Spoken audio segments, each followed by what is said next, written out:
Hello dear students, myself Rajneesh Kumar. बच्चों, आज हम क्लास 10th का मैथमेटिक्स का चैप्टर नंबर 2 स्टार्ट करने जा रहे हैं। चैप्टर है हमारा रियल नंबर्स, ठीक है। और इस चैप्टर में हम पार्ट 1 में हम कुछ बेसिक्स के साथ डील करेंगे। क्या क्या चीजें आपको जाननी जरूरी है इस चैप्टर को समझने के लिए, और उसके बाद हम एक्सरसाइज जो 2.1 है वो और उसके पहले के जो एग्जाम्पल्स हैं वो करेंगे। क्लियर? तो चलिए पहले जान लेते हैं हम कुछ बेसिक टर्म्स जो आपके लिए जरूरी है और आपको 9th क्लास में भी पढ़ाई गई है। एक बार और फिर इसको रिवाइज कर लेते हैं, ठीक। तो सबसे पहले बच्चों हम देखेंगे कि नेचुरल नंबर क्या होते हैं। नेचुरल नंबर बच्चों होते हैं काउंटिंग नंबर्स, जो हम नॉर्मली चीजों को गिनती करने के लिए यूज करते हैं। आपके सामने कुछ भी चीजें मैं रख दूं और बोलूं काउंट करने के लिए, तो आप जीरो यूज नहीं करोगे, 1 2 3 4 ऑनवर्ड्स, ठीक है। So all the counting numbers are known as natural numbers, ठीक है कि नहीं। Counting natural things, for counting natural things. Then उसके बाद आता है हमारा होल नंबर्स। होल नंबर्स होते हैं बच्चों complete numbers. The complete numbers are known as whole numbers. तो इसमें ना तो डेसिमल होता है ना उसमें फ्रैक्शन होता है, और इसमें जीरो इंक्लूड कर लिया जाता है नेचुरल नंबर के अलावा। तो the complete set of zero and all the natural numbers is known as whole numbers. So these are complete numbers. उसके बाद इंटीजर्स क्या आता है बच्चों? हमारे जो नंबर लाइन पे हम नंबर शो कर सकते हैं ना, कंप्लीट नंबर्स, सारे प्लस के नंबर्स, सारे माइनस के नंबर्स और बीच में जीरो, उसको भी शामिल कर लेना है। So all the positive and negative numbers including zero, ये जो पूरा सेट है जो कि हम नंबर लाइन पे शो करते हैं कंप्लीट नंबर्स का, इसको इंटीजर्स बोलते हैं। सो यहाँ पे देखो जीरो बीच में दिखा है, लेफ्ट साइड में -1 -2 -3 कंटिन्यू करेगा, -4 -5 and so on. Right side में जीरो क्या होते हैं? 1 2 3 4 एंड सो ऑन। समझ में आ गया? ये जो पूरा सेट है ये कहलाता है इंटीजर्स। उसके बाद ऑड और इवन नंबर्स आपको अच्छे से पता है। ऑड नंबर्स वो नंबर्स होते हैं जो 2 से डिवाइड नहीं होते हैं, 2 के मल्टीपल्स नहीं होते हैं। तो 1 3 5 7, एक छोड़ के एक स्किप करके नंबर्स आते जाएंगे, 1 3 5 7 9 11 एंड सो ऑन, एक छोड़ के एक लिखते जाना। और इवन नंबर्स वो होते हैं बच्चों जो 2 के मल्टीपल्स हैं, 2 के टेबल में आते हैं। तो 2 4 6 8 10 12 14 16 एंड सो ऑन, ये भी एक छोड़ के एक आते जाएंगे, ठीक। जीरो ना तो ऑड होता है ना इवन होता है। Odd even numbers natural number के लिए होते हैं, तो 1 ऑनवर्ड्स लेना है आपको, जीरो नहीं लेना है। उसके बाद आता है बच्चों हमारा रेशनल नंबर्स, ये भी हम पढ़ चुके हैं अच्छे से। Any number of the form p upon q। बच्चों कोई भी ऐसा नंबर जो कि अपॉन में हो, फ्रैक्शन में हो, ऊपर जो है p और नीचे जो q है, ये दोनों चीजें इंटीजर होने चाहिए। और ऊपर कोई सा भी इंटीजर चलेगा, नीचे वाला इंटीजर जीरो नहीं होना चाहिए, क्योंकि जीरो से division is not defined in mathematics. समझ में आ गया? So any number of the form p by q where p and q both are integers, ऊपर नीचे दोनों इंटीजर होने चाहिए। And q is not equal to zero, denominator वाला जो है नीचे वो जीरो नहीं होना चाहिए, ऊपर वाला कुछ भी चलेगा, प्लस भी चलेगा, माइनस भी चलेगा, जीरो भी चलेगा। नीचे प्लस और माइनस की कोई भी वैल्यू चलेगी, जीरो बिल्कुल नहीं चलेगा, ठीक। चलिए उसके बाद आता है हमारा प्राइम नंबर्स। बच्चों अगर हम किसी भी नंबर के फैक्टर निकालें, किसी भी नंबर के हम फैक्टर्स निकालें, फैक्टर होता है वो सारी संख्याएं जिनके टेबल में वो गिवन नंबर आता है, तो वो फैक्टर्स की संख्या निर्धारित करेगी कि हमारा नंबर किस कैटेगरी में आएगा। तो प्राइम नंबर्स ऐसे नंबर्स को बोलते हैं जिनके सिर्फ और सिर्फ दो ही फैक्टर्स होते हैं। तो prime numbers are the numbers having exactly two factors. एक फैक्टर तो उसमें से वन ही होता है और एक होता है नंबर स्वयं। समझ में आ गया? तो one and the number itself, ठीक है। तो ऐसी संख्याएं जिनके सिर्फ और सिर्फ दो ही फैक्टर्स होते हैं और दो में से एक तो वन होता है और एक को नंबर स्वयं होता है, ये कहलाते हैं प्राइम नंबर्स। तो बच्चों शुरू के 100 नेचुरल नंबर में से बच्चों 25 प्राइम नंबर्स है, और उन 25 में से फर्स्ट 50 में 15 आते हैं, नेक्स्ट 50 में 10 प्राइम नंबर्स आते हैं। तो मैंने 1 से लेकर के 50 के बीच में जो 15 प्राइम नंबर्स हैं उनकी लिस्ट दे दी है। 2 3 5 7, शुरू के 10 में 4 है, 11 13 17 19, नेक्स्ट 10 में 4 है, फिर अगले 10 में 2 है, 23 29 31 37, एंड लास्ट का जो 10 है 40 से 50 के बीच में 3 है, 41 43 एंड 47। तो ये बच्चों 15 प्राइम नंबर्स की लिस्ट हो गई जो कि 1 से 50 के बीच में आते हैं, और फिर 50 से 100 के बीच में बच्चों 10 और आते हैं, तो टोटल 25 हो गए, ठीक। ओके, उसके बाद कंपोजिट नंबर्स क्या होते हैं? कंपोजिट नंबर्स उन नंबर्स को बोलते हैं जिनके कम से कम 3 या 3 से ज्यादा फैक्टर्स हो। समझ में आ गया? तो नंबर्स हैविंग 3 और मोर फैक्टर्स। तो एग्जांपल आ गया 4 6 12। 4 है, अब 4 1 के टेबल में भी आता है, 1 इसका फैक्टर हुआ, 2 के टेबल में भी आता है, 2 इसका फैक्टर हुआ, 4 के टेबल में भी आता है, 4 इसका फैक्टर हुआ, तो 3 फैक्टर्स हो गए। इसी प्रकार से 6 देखें तो 1 के टेबल में आता है, 2 के टेबल में आता है, 3 के टेबल में आता है, 6 के टेबल में आता है, 4 फैक्टर्स हो गए। 12 के तो बहुत सारे हैं, 1 है, 2 है, 3 है, 4 है, 6 है, 12 है, 6 फैक्टर्स हो गए। समझ में आ गया? तो ये सारे नंबर्स क्या कहलाते हैं बच्चों? Composite numbers. तो कम से कम 3 फैक्टर हो या 3 से ज्यादा भी हो, ठीक। और ये फिक्स 2 फैक्टर्स वाले प्राइम नंबर्स, ठीक। और 1 जो होता है ना, 1 बच्चों ना तो वो प्राइम है और ना वो कंपोजिट है, स्पेशल केस है, उसका सिर्फ एक ही फैक्टर होता है 1, ठीक है। तो वो ना प्राइम ना composite, neither prime nor composite. और उसके बाद आता है लास्ट हमारा को प्राइम नंबर्स, बहुत इंपॉर्टेंट चीज है। कोप्राइम नंबर्स एक ऐसे नंबर्स के जोड़े को, पेयर को बोलते हैं जिनका कॉमन फैक्टर 1 के सिवाय कुछ दूसरा हो नहीं सकता। समझ में आ गया? A pair of numbers having their common factor as 1 only, उनका कॉमन फैक्टर सिर्फ क्या होता है? 1 ही हो सकता है। ऐसे नंबर्स के जोड़े को हम क्या बोलते हैं? Coprime numbers. और ऐसे नंबर्स को यदि हम ऊपर नीचे लिख के काटना चाहें तो नहीं कटते हैं, वो सिंपलेस्ट फॉर्म में होते हैं, वो 1 के अलावा किसी से नहीं कटते। तो इसके कुछ उदाहरण दें हम तो, कोई भी दो प्राइम नंबर कोप्राइम होंगे, जैसे 7 और 11 है, इनका कॉमन फैक्टर 1 ही होगा। 11 13 ले लो, कोई भी प्राइम नंबर्स में से दो ले लो, वो कोप्राइम भी होंगे। और उसके अलावा लगातार दो नंबर ले लो, वो भी कोप्राइम होते हैं। मान लीजिए 20 और 21 है, अब 20 और 21 के सारे फैक्टर्स की लिस्ट बना लेना, कॉमन फैक्टर सिर्फ 1 ही आएगा उसमें। समझ में आ गया? 20 जिस जिसके टेबल में आता है और 21 जिस जिसके टेबल में आता है। फॉर एग्जांपल 5 और 6 का कर लो, 5 जो होता है 1 और 5 के टेबल में आता है, 6 क्या है? 1 2 3 और 6 के टेबल में आता है। तो कॉमन फैक्टर सिर्फ 1 ही हुआ। तो इस प्रकार के दो नंबर्स जिनका कॉमन फैक्टर्स सिर्फ और सिर्फ 1 होता है, उसके सिवाय नहीं हो सकता कोई दूसरा नंबर, ऐसे नंबर्स के पेयर को कोप्राइम नंबर्स बोलते हैं। क्लियर है? तो कोप्राइम और कंपोजिट में गड़बड़ नहीं कर देंगे। समझ में आ गया? ओके, चलिए इसके बाद हम चलते हैं, हमारा जो पहली इंपॉर्टेंट प्रॉपर्टी है चैप्टर की बच्चों, वो है यूक्लिड्स डिवीजन लेमा। लेमा मतलब होता है प्रॉपर्टी। अरिथमेटिक में लेमा को हम क्या बोल सकते हैं? प्रॉपर्टी भी कह सकते हैं। तो यूक्लिड की डिवीजन लेमा, बच्चों यूक्लिड ने बेसिक कॉन्सेप्ट्स दिए थे ज्योमेट्री के, तो उन्हीं के द्वारा दी गई ये प्रॉपर्टी है। तो इसके लिए पहले कुछ डिवीजन से रिलेटेड कुछ बेसिक समझ लेते हैं। बच्चों सपोज हमारे पास दो नंबर्स हैं ए एंड बी, दोनों पॉजिटिव इंटीजर्स हैं। समझ में आ गया? We have two numbers A and B such that A is greater than B, मतलब बी छोटा है ए से, तो जो बड़ा है उसको मैं बीच में रख रहा हूँ, छोटे से डिवाइड कर रहा हूँ।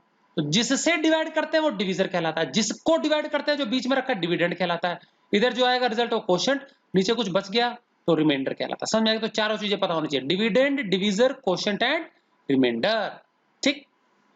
अब बच्चों कभी भी हमने कोई चीज डिवाइड कर दी तो हमारा क्वोशिएंट रिमाइंडर आ गया, तो क्या ऐसा संभव है कि ए और बी को डिवाइड करने से, ए को डिवाइड किया बी से, तो बहुत सारे अलग अलग क्वोशिएंट अलग अलग रिमाइंडर आ जाए? हम निकाल सकते हैं, बट वो सारे के सारे सही नहीं होते हैं। समझ में आ गया? तो क्वोशिएंट और रिमाइंडर का करेक्ट पेयर कौन सा होगा, तो वो निर्धारित किया है इस डिवीजन लेमा ने। तो क्या कहती है division lemma? whenever a bigger number say a is divided by a smaller number say b, both being positive, then the quotient and remainders they are unique। समझ में आ गया? q और r यूनिक इंटीजर्स होंगे, बहुत सारे संभावनाएं नहीं हो सकती हैं। समझ में आ गया? और ये इस प्रकार से यूनिक होंगे कि जो a है ना डिविडेंड, ये क्या कैसे आ सकता है? ये b into Q plus R, a बराबर बीच वाला जो डिविडेंड है ये equal to b into Q plus R, ये रिलेशन फॉलो होना चाहिए। ठीक है? Dividend equal to divisor into quotient plus remainder, और जो रिमाइंडर उसकी रेंज निर्धारित कर दी गई है। रिमाइंडर जो होता है रिमाइंडर बच्चों, ये b से छोटा ही बचना चाहिए, b के बराबर भी नहीं बचना चाहिए। तो b से तो छोटा होना चाहिए, और छोटा छोटा छोटा कितना छोटा हो सकता है? ये मैक्सिमम 0 तक ही हो सकता है, मिनिमम 0 तक हो सकता है, 0 से नीचे नहीं गिर सकता। तो ध्यान देना, the remainder can be either equal to और ग्रेटर देन 0, या तो 0 के बराबर होगा या 0 से बड़ा होना चाहिए, लेकिन it should always be less then b। तो जो रिमाइंडर है उसकी रेंज 0 से स्टार्ट होकर b से पहले तक, b से पिछले नंबर तक रुक जानी चाहिए। मान लीजिए हमारा b है 7, तो रिमाइंडर हमारा 0 से 6 तक ही बच सकता है। b हमारा 10 है तो रिमाइंडर 0 से 9 बच सकता है। मतलब समझ में आ गया? 0 से स्टार्ट होंगे रिमाइंडर्स, और जो भी डिवीजर उससे एक कम, उससे पहले वाली संख्या तक ही रिमाइंडर बच सकते हैं। ये जो दोनों कंडीशंस हैं, इन दोनों कंडीशंस को कलेक्टिवली मिलाकर के यूक्लिड की division lemma, Euclid's division lemma कहते हैं। चलिए तो क्या कह रहा है बताओ? तो बहुत सारे संभावित नतीजे नहीं हो सकते q और r के। It will be unique for any two integers a and b provided a is greater then b। Clear? चलिए तो क्या कहते हैं यूक्लिड के डिवीजन लेमा, स्टेटमेंट देख लेते हैं हम। For any two real numbers A and B, A और बी हमारे दो रियल नंबर्स हैं। रियल नंबर क्या होते हैं बच्चों? अभी हमने पीछे जो भी लिस्ट देखी थी वो सारे नंबर्स रियल नंबर्स होते हैं। And real numbers are those numbers which can be represented on a number line, जिनको हम नंबर लाइन पे शो कर सकते हैं। ठीक है? और बच्चों पिछली लिस्ट में एक नंबर छूट गया हमारा, इररेशनल नंबर। रेशनल तो देख लिया, इररेशनल जो रेशनल नहीं है। तो जो रेशनल नहीं होते हैं उनको पहचाना कैसे जाएगा? तो नॉर्मली उनको हम रूट्स के अंदर एक्सप्रेस करते हैं। और एक और नंबर है पाई। ठीक है? तो पाई और रूट के अंदर कोई भी अगर हम प्राइम नंबर लिख दें, या रूट के अंदर क्या है अलग अलग प्रकार के प्राइम नंबर्स का प्रोडक्ट, डिस्टिंक्ट प्राइम्स का प्रोडक्ट लिख दें, तो वो भी क्या होता है? इररेशनल नंबर होता है। और अगर उसको डेसिमल फॉर्म में प्रकट किया जाए तो उसका जो डेसिमल होता है वो non terminating and non repeating होता है। मतलब लगातार पॉइंट के बाद में कुछ कुछ को डिजिट आते जाएंगे जब स्क्वायर रूट निकालेंगे हम, और वो जो डिजिट्स आएंगे they will neither repeat nor they will terminate. Non terminating and non repeating decimal representation होता है किसका? इररेशनल नंबर का। सो डेफिनेशन क्या लिखेंगे? Any number whose decimal representation is non-terminating and non-repeating and such numbers cannot be expressed in the form of p upon q. p upon q के form में लिख नहीं सकते उसको. इस प्रकार के नंबर्स कहलाते हैं इररेशनल नंबर. तो रूट के अंदर प्राइम नंबर्स बच्चों, ठीक, या अलग अलग प्रकार के प्राइम नंबर्स का प्रोडक्ट भी हो सकता है, डिस्टिंक्ट प्राइम्स का प्रोडक्ट. ठीक है, चलिए तो देख लेते हैं यूक्लिड की division lemma for any two real number. तो रियल नंबर समझ में आ गया, all those numbers that exist on a number line, असली नंबर्स. तो for any two real numbers A and B such that A is greater than B, A बड़ा है B से, there exist unique integers Q and R. Q और R इस प्रकार के unique integers होंगे जो कि सेटिस्फाई करेंगे इस रिलेशन को. क्यू और आर, क्यू मतलब क्वोशिएंट, आर मतलब रिमाइंडर, सच दैट ए मतलब बीच वाला बराबर बी क्यू प्लस आर. और दूसरी मैंने बताया था रिमाइंडर की conditions, remainder can be equal to और greater than 0 but it should always be less than B मतलब डिवीजर. ठीक, एंड ये जो दोनों कंडीशंस है बच्चों, इनको कलेक्टिवली मिला करके कहते हैं यूक्लिड्स डिवीजन लेमा. शॉर्ट में इसी को हम आगे डिनोट करेंगे ईडीएल के नाम से. क्लियर है? तो ये बच्चों प्रॉपर्टी बहुत इंपॉर्टेंट है, नोट कर लेंगे. इसके बहुत सारे एप्लीकेशंस हैं, कुछ सिंपल प्रूफ्स के लिए यूज होगी, प्लस दो नंबर्स का या तीन नंबर्स का एचसीएफ कैसे निकालना है, हाईएस्ट कॉमन फैक्टर, उसके लिए भी हम इसको यूज कर सकते हैं. तो चलिए चलते हैं अगली स्लाइड की ओर. चलिए तो अभी सबसे पहले हम एप्लीकेशन ही देख लेते हैं, आगे एक्सरसाइज में बहुत काम आने वाली ये चीजें, खूब सारे क्वेश्चंस इस पे आधारित. तो फर्स्ट एप्लीकेशन इसका finding HCF of any two numbers. दो नंबर्स का यदि हमको एचसीएफ हाईएस्ट कॉमन फैक्टर निकालना है तो हम ईडीएल को यूज कर सकते हैं. ठीक, तो चलिए पहला क्वेश्चन क्या है, find HCF of 81 and 237 using Euclid's division algorithm. ठीक है, तो बच्चों ये एग्जांपल्स में दिया हुआ है आपके, ठीक है कि नहीं क्या. तो 81 और 237 का एचसीएफ निकालना है, यूक्लिड की डिवीजन लेमा की मदद से निकालना है. ठीक है, चलिए तो सबसे पहले आप क्या काम कर लेंगे बच्चों, ये आपने लोअर क्लासेस में भी पढ़ा होगा एचसीएफ निकालना. इस बार हमको थोड़ा सा प्रॉपर स्टेप वाइज तरीके से करना, तो इस तरफ छोड़ के पहले मैं ये राइट साइड बता दूं.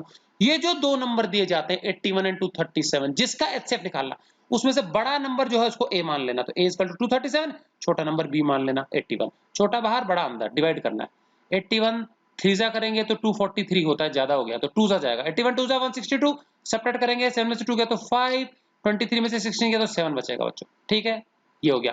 अब मुझे बताना 81 से हमने डिवाइड किया 237 को, देखो कुछ रिमाइंडर बच गया, मतलब पूरा डिवाइड नहीं किया, तो 81 इसका फैक्टर नहीं हुआ. नहीं हुआ तो जब 81 इसका फैक्टर नहीं है तो हम क्या करेंगे, इस बार 75 को डिविजर बना लेंगे, 81 को डिविडेंड बना लेंगे. तो इसको कंटिन्यूड डिवीजन मेथड बोलते हैं. तो 75 यहीं रह जाएगा बाहर, 81 को इस बार नीचे ले आना. ये प्रक्रिया तब तक करते जानी जब तक फाइनली रिमाइंडर 0 ना आ जाए. समझ में आ गया? और जब हमारा रिमाइंडर 0 आ जाएगा उस वक्त जो डिविजर है वो हमारा फैक्टर बन जाएगा. समझ आएगा? और ये देखो डिविजर धीरे धीरे घटता जाएगा, नीचे नीचे चलेंगे तो. जैसे चलिए अभी 75 81 हमने यहाँ बीच में उतार लिया, यही वाला 81 जो बाहर था ना, ये नीचे. तो हर बार जब रिमाइंडर 0 ना बचे तो पिछला डिविजर बिकम्स अगला डिविडेंड एंड पिछला रिमाइंडर बिकम्स डिविजर. समझ में आ गया? चलिए तो 75 बन जा 75, कितना बचेगा 6. अभी भी 0 नहीं बचा तो ये फैक्टर नहीं हुआ, तो अभी 75 को आगे उतार लेंगे. 6 1 जा 6, कितना बचेगा 1, फिर ऊपर से 5 भी उतार लेना, 15 हो गया. 6 2 जा 12, कितना बचेगा 15 में से 12 गया तो 3. तो फाइनली 3 बचा, अगेन 6 से पूरा डिवाइड नहीं किया तो 6 हमारा फैक्टर नहीं है, तो 6 को आगे बीच में उतार लेंगे. ठीक, अब 3 का टेबल बोलेंगे तो 3 2 जा 6 बच्चों 0 बच गया. तो हमको कितनी बार डिवाइड करना पड़ा, 4 बार. देखो 4 निशान लगे हैं, ये डिवाइड का निशान लगा हुआ, एक बार ये करना पड़ा डिवाइड. यहाँ पे क्वोशिएंट हमारा 2 है, रिमाइंडर 75 है, डिविजर 81 है. फर्स्ट ये सेकंड डिवीजन ये रहा, थर्ड वाला ये रहा, चौथा वाला ये रहा. 4 अलग अलग चीजें. ठीक है, अब चारों जगह हम ईडीएल का जो फर्स्ट वाला स्टेटमेंट था ना, फर्स्ट वाला जो रिलेशन था वही अप्लाई करने वाले हैं. ठीक है, ओके. तो फर्स्ट वाला देखेंगे ध्यान से यहाँ पे, अप्लाइंग यूक्लिड्स डिवीजन. अच्छा, अब ये जो स्टेप वाइज प्रोसीजर, इसको यूक्लिड की डिवीजन एल्गोरिथम कहते हैं. तो एल्गोरिथम होता है step wise procedure, Euclid's division algorithm. तो क्या है, जितने ये हमने डिवाइड किए उतने स्टेप्स आएंगे, 4 स्टेप आएंगे. तो पहला स्टेप 1, अप्लाइंग ईडीएल टू बड़ा नंबर एंड छोटा नंबर. तो जो बड़ा है और छोटा है, ये पहले बड़े नंबर लिखना कॉमा छोटा. तो अप्लाइंग ईडीएल टू 237 एंड 81. समझ में आ गया? पहले बीच वाला फिर बाहर वाला. क्या मिला हमको बताओ, बीच वाला a is equal to b q plus r, वही फॉर्मेट. a मतलब 237 is equal to b into q, 81 into 2 plus 75. तो 237 is equal to 81 into 2 plus 75. और यहाँ रिमाइंडर बताओ कितना आया, 75 आया. देखो लास्ट में लिखा रिमाइंडर. तो रिमाइंडर जब तक 0 नहीं आता, कंटिन्यू डिवीजन, हम डिवीजन करते जाएंगे तो अगला अगला स्टेप आता जाएगा. तो यहाँ देखो, यहाँ लास्ट में देखो रिमाइंडर 0 नहीं है ना, तो हमने लिख दिया since remainder is not equal to 0 then we will proceed to step 2. अब स्टेप 2 पे आ जाएंगे. अब स्टेप 2 मतलब ये सेकंड वाला ले लो. Again applying EDL to 81 and 75. 81 और 75 में ईडीएल लगा देंगे. क्या आएगा इस बार बताओ, 81 is equal to 75 into 1 plus 6. 75 into 1 plus 6। Again देखो लास्ट में 6 आया तो यहाँ तो रिमाइंडर 0 नहीं है, तो since remainder is not equal to 0, again we will proceed to step number 3। हम स्टेप नंबर 3 पे चलेंगे। अब स्टेप नंबर 3 क्या कहता है, देखो यहाँ पे 6 से हमने डिवाइड किया, 12 आ गया तो 2 बार में गया डिवाइड, तो नीचे फाइनल रिमाइंडर 3 बचा। इस बार 75 और 6 में अप्लाई करना है, तो applying EDL to 75 and 6 we get 75 is equal to 6 into 12 plus 3, ये लेना फाइनल रिमाइंडर, 15 मत ले लेना। तो 6 into 12 प्लस 3, तो देखो 6 into 12 प्लस 3, तो रिमाइंडर इस बार क्या बचा, 3 बचा। अगेन 3 बचा लेकिन 0 तो नहीं बचा, तो since remainder is not equal to 0, again we will proceed to step 4। ये रहा हमारा स्टेप 4। अब स्टेप 4 में क्या करना, लास्ट वाले पे आ जाओ। यहाँ पे ईडीएल अप्लाई कर रहे हैं हम 6 और 3 के साथ, अप्लाइंग ईडीएल टू 6 एंड 3। पहले में से बीच वाला लिखना बड़ा और फिर बाहर वाला डिवीजन, डिविडेंड डिवीजन। चलिए 6 is equal to 3 into 2 plus 0, ये रहा रिमाइंडर, तो 6 is equal to 3 into 2 plus 0। इस बार देखो बच्चों फाइनली हमको रिमाइंडर 0 मिल गया, और जैसे ही रिमाइंडर 0 मिल गया तो 3 हमारा क्या हो गया, फैक्टर बन गया। और ये फैक्टर जो है यही हमारा एचसीएफ होता है। आखिरी जो डिवीजन होता है उसी को हम क्या बोलते हैं, आखिरी जो डिवीजन होता है उसी को हम क्या बोलते हैं, एचसीएफ। तो since remainder is equal to 0 this time, therefore HCF is equal to last divisor and we have last divisor as 3, therefore 3 is the required HCF of these two numbers 81 and 237। तो बच्चों यहां हमने EDL की मदद से हमने क्या दो नंबर्स का HCF निकाल लिया। ठीक, चलिए आगे चलते हैं। लगभग वैसे ही क्वेश्चन है। A contingent of 616 members are to march behind an army band of 32 members in a parade। एक परेड में हिस्सा लेना है, 616 लोग हैं आर्मी की सैन्य टुकड़ी में, सशस्त्र बल, और 32 लोग हैं एक बैंड में। बैंड होता है म्यूजिकल बैंड जो आगे धुन बजाते हुए चलते हैं, उसके पीछे सेना फॉलो करती है पूरी हथियारों के साथ में। ठीक है, तो 616 लोग कॉन्टिंजेंट में है, सशस्त्र सैनिक टुकड़ी, और 32 जो है वो बैंड मेंबर्स है। इनको एक परेड में हिस्सा लेना है। ठीक, the two groups are to march in the same number of columns। बच्चों उनको जो वर्टिकल कॉलम से कतारें, column same number of column से मार्च करना है। समझ में आ गया? मतलब मान लीजिए जो बैंड मेंबर्स हैं वो 5 कॉलम में चलें तो 5 ही कॉलम पीछे बने 616 लोगों के। ठीक है, अब लेकिन बैंड मेंबर्स 5 कॉलम में नहीं चल सकते। क्या हम 5 लाइनों में बराबर 32 लोगों को डिवाइड कर सकते हैं? नहीं कर सकते। क्यों? 5 6 जा 32 बच जाएंगे, फिर 2 बच जाएंगे फालतू। मतलब अगर मैं 5 कतारें बनाऊं तो 6 लोगों की 5 कतारें बन जाएंगी, 2 कहां जाएंगे फिर? समझ में आ गया? इसका मतलब मैं 5 कतारें यूज नहीं कर सकता। मैं 6 कतारें ले सकता हूं क्या? अगर मैं 6 कतारें लूंगा, 6 लाइन बनाऊंगा, 6 कॉलम्स लूंगा, तो 6 5 जा 30, मतलब 5 5 5 जो सोल्जर्स हैं, 5 मेंबर्स हैं, वो खड़े हो जाएंगे 6 लाइनों में, फिर 2 कहां जाएंगे? ठीक है, सपोज मैं 7 लेता हूं तो 7 4 जा 28, 4 लोग लग जाएंगे, लेकिन फिर भी 4 बच जाएंगे 28 के बाद। मतलब हमको एक ऐसा नंबर लेना है, नंबर ऑफ कॉलम्स में हमको ऐसा नंबर चुनना है जो कि फैक्टर हो 32 का और 616 का भी, क्योंकि कंप्लीटली दोनों टुकड़ियों को जचाना है हमको, और कोई सोल्जर लेफ्ट आउट नहीं बचना चाहिए। समझ में आ गया? तो इसका मतलब ये हो गया कि हमको 616 और 32 का कॉमन फैक्टर चाहिए, और लिखा है कि मैक्सिमम नंबर ऑफ कॉलम्स चाहिए। तो जो नंबर जो कॉमन फैक्टर आना चाहिए वो हाईएस्ट होना चाहिए, मैक्सिमम मतलब बड़े से बड़ा। तो हमको 616 और 32 का क्या निकालना पड़ेगा बच्चों? एचसीएफ निकालना पड़ेगा। देखो, लेट द नंबर ऑफ, तो हमको निकालना है what is the maximum number of columns in which they can march. अधिक से अधिक कितने कॉलम से मार्च कर सकते हैं? तो हमको बड़े से बड़ा संख्या निकालनी है जो दोनों को डिवाइड करता हो, दोनों का कॉमन फैक्टर हो। समझ में आ गया? अगर हम एक का फैक्टर लेते हैं दूसरा का नहीं लेंगे तो इसमें कुछ मेंबर्स बच जाएंगे, खाली कतार एग्जैक्ट कतारों में नहीं आएंगे। ठीक है, तो फैक्टर दोनों का होना चाहिए। तो let the number of columns is equal to x, जिसमें कि उनको मार्च करना है। Since both groups are to march in the same number of columns, दोनों ही समूहों को सेम नंबर ऑफ कॉलम से मार्च करना है विदाउट लिविंग एनीवन, और कोई बचना नहीं चाहिए। x जो है हमारा, ये जो नंबर ऑफ कॉलम्स है, ये इन दोनों का क्या होना चाहिए? हाईएस्ट कॉमन फैक्टर है। हाईएस्ट कैसे पता लगा? मैक्सिमम नंबर ऑफ कॉलम्स है, बड़े से बड़ा, और कॉमन फैक्टर होना चाहिए, तभी एग्जैक्टली ये सारे के सारे जज पाएंगे, कोई बचेगा नहीं। तो चलिए यूक्लिड डिवीजन एल्गोरिथम हमने अभी किया था थोड़ी देर पहले, सेम प्रोसीजर एचसीएफ निकाल लेंगे। 616 32, चलिए ए है 616 बड़ा वाला, बी 32 छोटा वाला। चलिए 616 को 32 से डिवाइड करेंगे, 32 1 जा 32, क्योंकि 2 जा 64 बड़ा होता है। 61 में से 32 गया तो 29 बचेगा, 11 इधर से कैरी ले लिया, 11 में से 2 गया तो 9, 5 में से 3 गया तो 2, 6 उतार लिया 296, 32 9 जा बच्चों 288 होता है, माइनस कर लिया 16 कैरी, 16 में से 8 गया तो 8, 8 में से 8 गया तो 0, यहाँ पे भी 0 बचेगा, 8 बच गया। अब 8 बच गया रिमाइंडर, तो ये 32 यहाँ उतार लेंगे, क्योंकि रिमाइंडर बच गया है, रिमाइंडर नहीं बचना चाहिए था, यहाँ सब कुछ उतार चुके हम। ठीक है, अब अगला कंटिन्यू डिवीजन में 32 को डिविडेंड बना लेंगे तो 8 4 जा 32 होता है, फाइनली रिमाइंडर बचेगा 0। तो आखिरी डिवीजर 8 आया, 8 ही हमारा एचसीएफ हो जाएगा। तो बच्चों 8 कॉलम में मार्च करेंगे, तो इसको हम स्टेप वाइज तरीके से यहाँ पे भी लिख सकते हैं। स्टेप 1 क्या है, यूक्लिड की डिवीजन एल्गोरिथम में अप्लाइंग ईडीएल टू 616 एंड 32, क्या मिलेगा 616 is equal to 32 into 19 plus 8, ये रहा पहला स्टेप। क्योंकि रिमाइंडर 0 नहीं आया, प्रोसीड टू स्टेप 2। स्टेप 2 में 32 और 8 में लगा देंगे ईडीएल, तो क्या हो जाएगा 32 is equal to 8 into 4 plus 0, ये आ गया। और फाइनली रिमाइंडर 0 आ गया, क्योंकि रिमाइंडर 0 आ गया तो आखिरी डिवीजर जो है 8 वो हमारा एचसीएफ हो जाएगा। तो last divisor 8 is equal to HCF. तो therefore the maximum number of columns in which the two groups can march is 8। 8 कतारें बनेंगी, 8 लाइनें बनेंगी वर्टिकल, समझ में आ गया। तो देखो 8 लाइनें बनेंगी ना, तो 8 से डिवाइड करें 32 को तो 4 आता है, तो मतलब 4 4 4 4 मेंबर्स की 8 लाइनें बनेंगी, और उनको भी डिवाइड करें वो भी पूरा 8 से पूरा डिविजिबल होगा, उसमें ज्यादा सोल्जर्स होंगे कॉन्टिंजेंट हर कतार में। तो टोटल 8 कतारों में मार्च करेंगे। क्लियर है? चलिए अगला क्वेश्चन चलते हैं हम हमारा क्वेश्चन नंबर 3।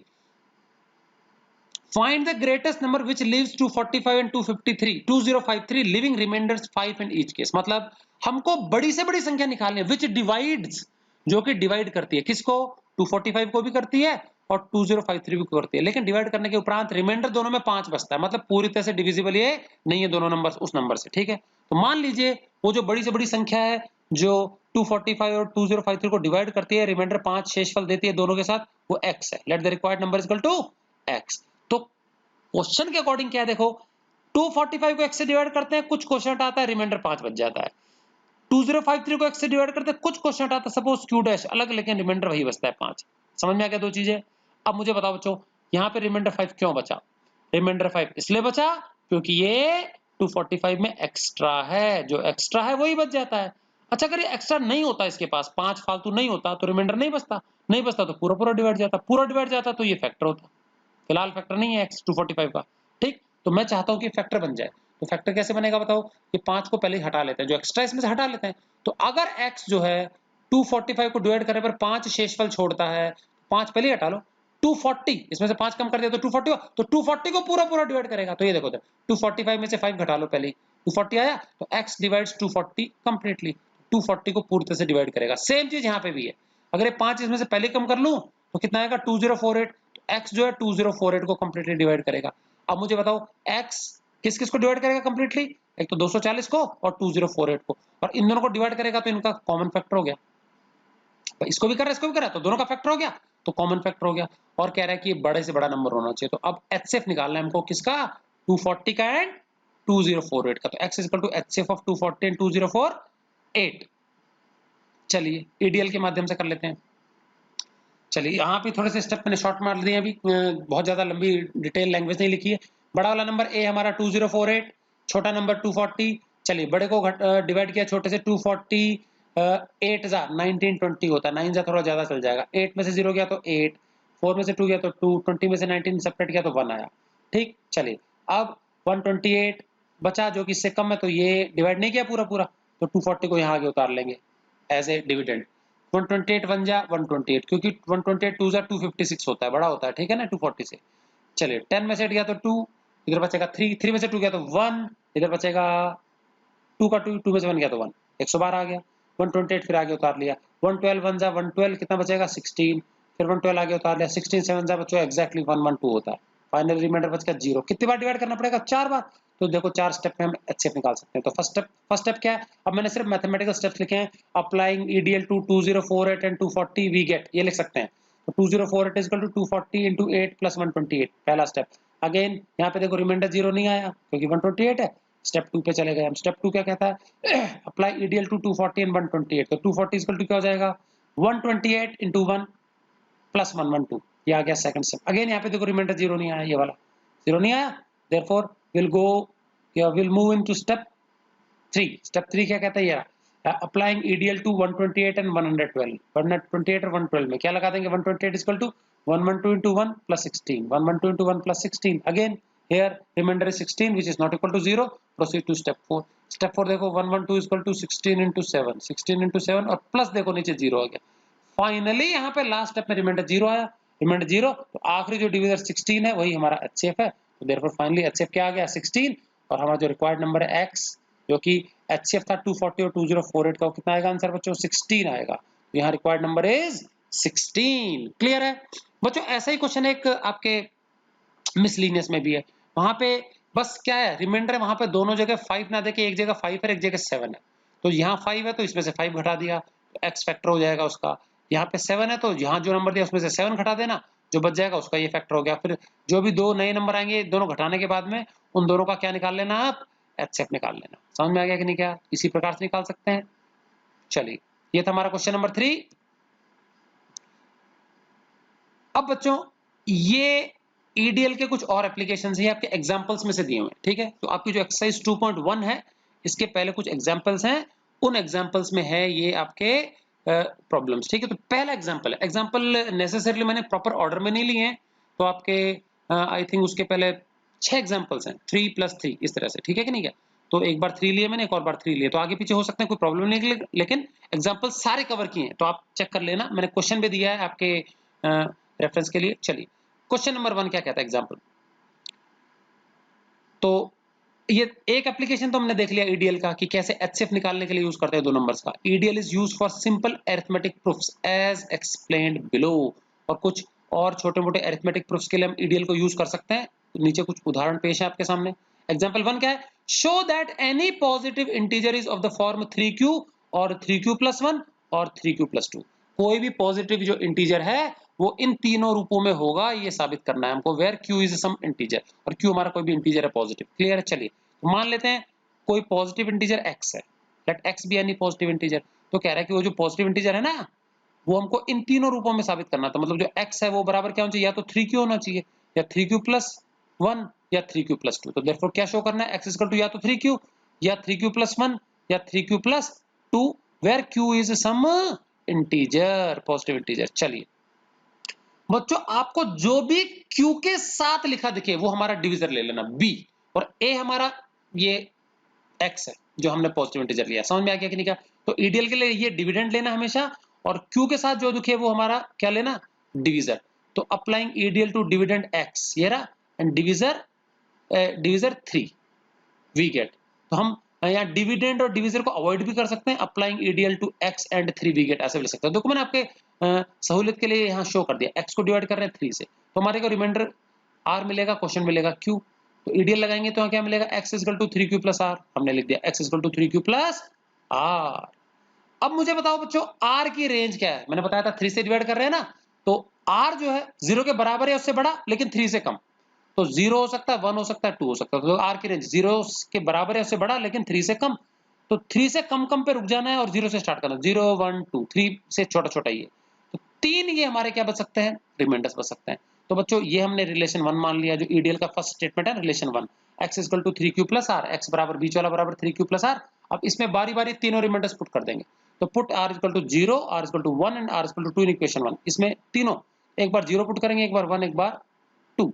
तो अगर r इक्वल टू 0 पुट करेंगे, x इक्वल टू हो जाएगा, देखो 3q+0। तो 3q+0 मतलब x इक्वल टू 3q। ये बच्चों हमारा पहला वाला आ गया। Then x equal to r की जगह 1 पुट करेंगे इसमें, तो x इक्वल टू 3q+1 हो जाएगा। तो x इक्वल टू 3q+1 हो गया। ये बच्चों दूसरा वाला आ गया हमारा।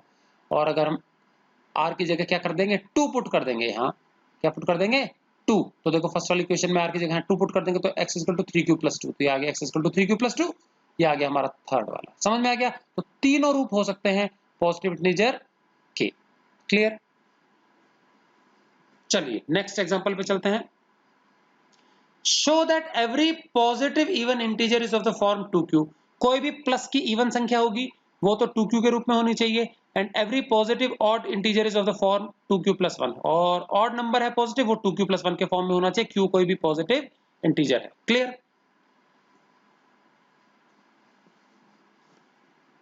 चलिए तो बच्चों, इससे पहले यहाँ पे ऑर्डर इवन नंबर यूज हुआ, हमको पता होना चाहिए ऑड नंबर वो होता है जो 2 से डिवाइड नहीं होता, इवन नंबर वो होता है जो 2 से डिवाइड हो जाता है। चलिए आंसर स्टार्ट करते हैं। तो दो केसेस है इसका, एक बार मैं इवन वाला शो कर रहा हूं, फिर ऑड वाला ले लेंगे, दो पार्ट्स हैं इसके। तो इवन नंबर 2q के फॉर्म में होना चाहिए। समझ में आ गया? तो let x equal to even positive integer. To show, क्या शो करना है? जो x है हमारा वो किस फॉर्म में होना चाहिए? 2q, और q हमारा कोई भी इंटीजर है। ठीक, अब देखो मैंने बताया था q के साथ जो लिखा है वो क्या मानना है? डिविजर। तो x हमारा dividend, applying EDL to dividend x and division 2, देखो x तो डिविडेंड, ये डिविजन 2, क्वोशिएंट कुछ आ जाएगा, q रिमाइंडर आ जाएगा r, तो ईडीएल लगा देंगे x equal to 2q plus r, x equal to 2q plus r, और r की रेंज में बता चुका हूं क्या होगा, 2 से पीछे पीछे रुक जाना, 0 से स्टार्ट करते, 0 और 1, r इक्वल टू 0 और 1, तो it is greater than equal to 0 but less than 2, r equal to 0 और 1 हो गया, ये पॉसिबल संभावित है, रिमाइंडर दोनों हो सकते हैं। लेकिन अब ये देखो ऊपर क्या लिखा है, x हमारा इवन नंबर, तो मुझे बताओ बच्चों, अगर यहाँ इवन नंबर है x के स्थान पे, तो इवन नंबर की डेफिनेशन कहती है कि 2 से डिवाइड होगा वो, तो अगर इवन नंबर है तो 2 से पूरा पूरा डिवाइड होगा, 2 फैक्टर होता है इवन नंबर का, और 2 से डिवाइड होगा तो रिमाइंडर 0 बचना चाहिए, तो हम लिख देंगे since x is even number, तो रिमाइंडर 1 नहीं बचेगा, क्योंकि पूरा डिवाइड होगा 0 ही बचेगा, तो रिमाइंडर कैन नॉट बी 1, तो 1 नहीं आएगा यहाँ पे, तो सिर्फ क्या पॉसिबल रिमाइंडर है, 0 ही आएगा, इवन नंबर तो पूरा डिवाइड होता है, तो r इक्वल टू 0 आएगा, तो 0 रख देंगे इसमें, तो x equal to 2q plus r, तो put r equal to 0 in above relation, तो x equal to 2q plus r की जगह 0 रख दो, x equal to 2q plus 0 मतलब 2q आ गया, तो ये बच्चों आ गया हमारा फर्स्ट वाला, x बराबर 2q आना चाहिए था, ठीक है, अगर x हमारा इवन इंटीजर हो, ठीक है। अब बच्चों क्वेश्चन में तो इन्होंने एक तो इवन के बारे में पूछा और पूछा कि ऑड इंटीजर 2q प्लस 1 के फॉर्म में होना चाहिए, ठीक। आपकी टेक्स्ट बुक में बच्चों बी पार्ट छोड़ दिया, बस इन्होंने यहीं पे खत्म कर दिया आंसर, तो थोड़ा सा मिस्टेक है, ये वाला पार्ट भी करना है। चलिए अब मान लेते हैं x हमारा ऑड पॉजिटिव इंटीजर है, ऊपर इवन आना था, अब हमारा x equal to odd positive integer, again हमको शो करना है x इक्वल टू जो ऑड नंबर हमारा x वो 2q प्लस 1 के फॉर्म में होना चाहिए, q हमारा कोई भी इंटीजर है, applying EDL to x and 2, ऊपर की तरह x और 2 में ईडीएल लगाना है, तो x equal to 2q plus r, ठीक है, और r की रेंज हमको पता ही है क्या होगा, 0 1 हो सकता है, लेकिन इस बार बताओ x ऑड है, और ऑड नंबर को मैं 2 से डिवाइड करूंगा तो 0 नहीं बच सकता, क्योंकि ऑड नंबर डिविजिबल ही नहीं होता 2 से, तो भाई दो ही रिमाइंडर्स हैं, या तो 0 या 1, और ऑड नंबर को डिवाइड कर रहा हूं 2 से, तो 0 तो बचेगा नहीं, तो सिर्फ क्या बचेगा, 1 बचेगा, तो हम लिख देंगे देखो since x is odd therefore remainder can not be 0, भाई 0 तो तब बचता है ना जब पूरा डिवाइड करता, ऑड नंबर को डिवाइड नहीं करता, तो रिमाइंडर बचेगा 0 तो नहीं बचना चाहिए, 0 नहीं बचेगा तो क्या बचेगा, रिमाइंडर सिर्फ 1 बचेगा, क्योंकि दो ही तो संभावनाएं हैं 0 और 1, तो therefore put r equal to 1 in above relation, 0 बच नहीं सकता क्योंकि ऑड नंबर है, ऑड नंबर डिवाइड नहीं होते 2 से, तो सिर्फ क्या बचेगा, 1 बच सकता है ऑड नंबर के साथ में रिमाइंडर, तो इसमें r की जगह 1 पुट कर देंगे, तो put r equal to 1 in above relation x equal to 2q plus 1, तो ये आ गया हमारा, देखो odd positive integer 2q plus 1 के फॉर्म में होना चाहिए, इवन पॉजिटिव इंटीजर 2q के फॉर्म में होना चाहिए, क्लियर है दोनों चीजें, ओके। तो दो पार्ट्स थे इसके, दोनों प्रूव करने हैं, बुक में एक ही प्रूव किया हुआ है, तो थोड़ा ध्यान से करेंगे आप नोट।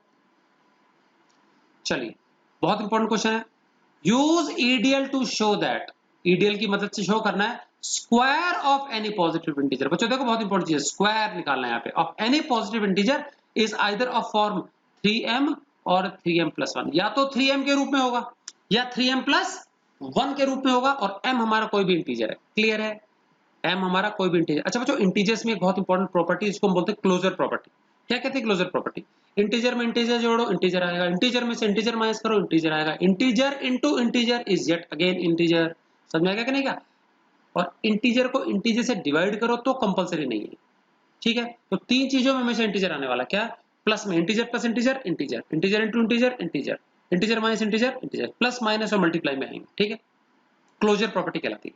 तो यहाँ पे हमको वही चीजें लेनी, लेट x हमारा पॉजिटिव इंटीजर है, तो शो क्या करना है, square of positive integer is either of the form, ये दोनों, तो x अगर हमारा पॉजिटिव इंटीजर है तो इसका जो स्क्वायर होगा x स्क्वायर, तो x स्क्वायर किस फॉर्म में होना चाहिए, या तो 3m या 3m plus 1, x square equal to या तो 3m या फिर 3m प्लस 1, कैसे आएगा देखते हैं, चलिए।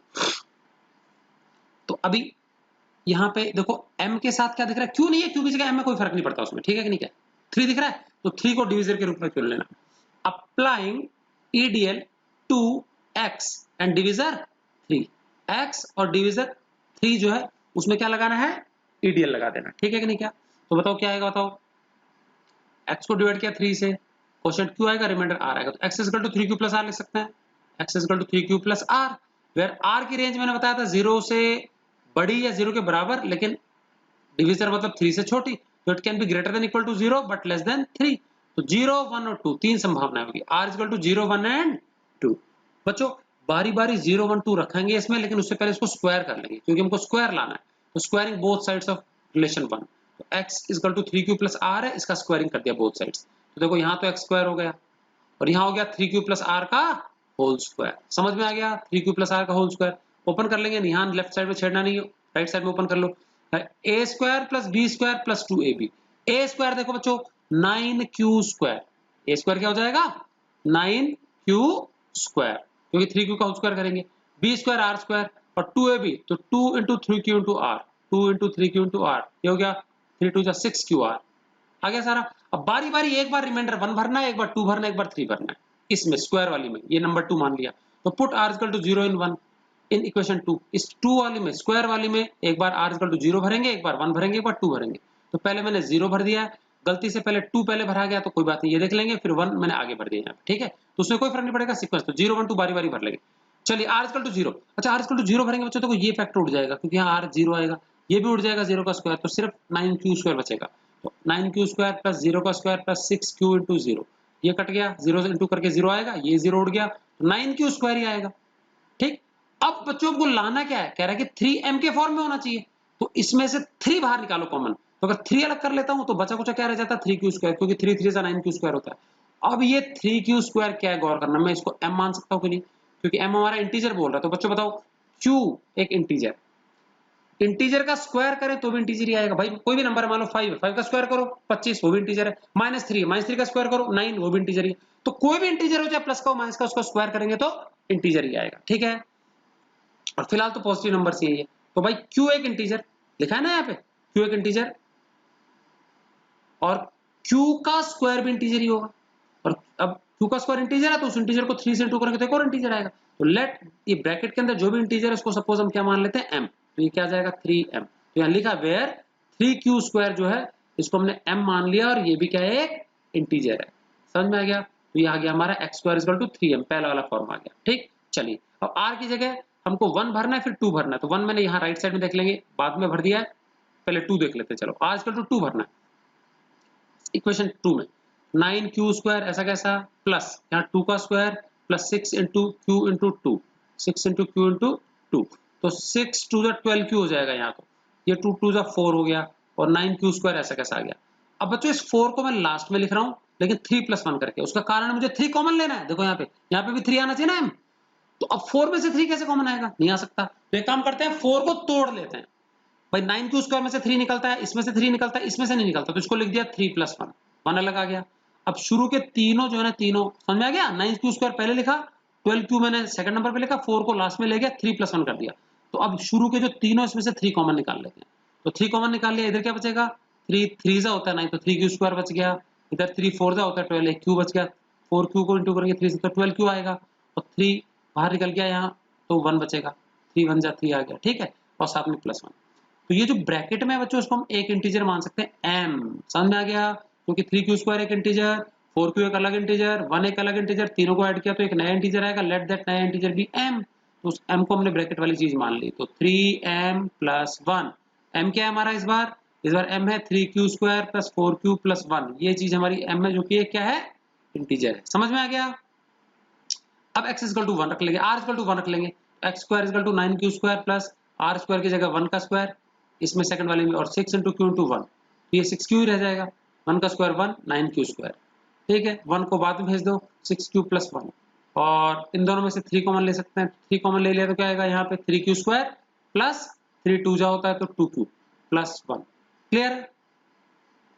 अब ये जो ब्रैकेट में चीज है ये एक इंटीजर है, देखो 3q स्क्वायर एक इंटीजर, 2q भी एक इंटीजर, दो इंटीजर को ऐड करने से एक और नया इंटीजर मिलेगा, let that new integer be m, तो 3q square plus 2q equal to m, ये क्या है इंटीजर, तो 3m प्लस 1, इस ब्रैकेट की जगह m लिख दिया, तो ये हमारा क्या आ गया x स्क्वायर इक्वल टू, तो तीन फॉर्म में, दो फॉर्म में आता है x स्क्वायर भाई, या तो 3m आएगा या 3m प्लस 1 आएगा, जो यहाँ पे है दोनों केसेस, क्लियर है। तो नीचे लिख दिया 3q square plus 2q equal to m, जो कि क्या है इंटीजर है, ये चीज हमने m मान ली, क्लियर, 3m प्लस 1 हो गया, तो ये दोनों चीजें प्रूव हो गई। ये था बच्चों एग्जांपल नंबर 3। चलिए अब हम करने जा रहे हैं एक्सरसाइज 2.1, बच्चों इसमें 5 क्वेश्चन हैं, ठीक है, तो 5 में से आपके सामने स्क्रीन पर है ये क्वेश्चन नंबर 1। अभी जैसे कि ये पहले वैसे ही क्वेश्चन है, उसी टाइप के, उसी पैटर्न के क्वेश्चन है। Show that square of any positive odd integer is of the form 8q plus 1 for some integer q। बच्चों किसी ऑड पॉजिटिव इंटीजर का स्क्वायर करें तो इस रूप में होना चाहिए, स्क्वायर। ध्यान देना बच्चों, यहां पे हमको 8 कॉमन लेना पड़ेगा, तो हमको ऐसे नंबर का स्क्वायर करो कि जिसका स्क्वायर करने के उपरांत 8 कॉमन आ जाए। तो डिविजर के रूप में क्या लें, 2 से स्टार्ट करते हैं भाई। ऑड इवन चेक करने के लिए अगर मैं 2 से डिवाइड करता हूं किसी चीज को, डिविजर 2 है तो 2 का स्क्वायर करो 4, तो 4 में से 8 कॉमन नहीं निकलता, समझ में आ गया।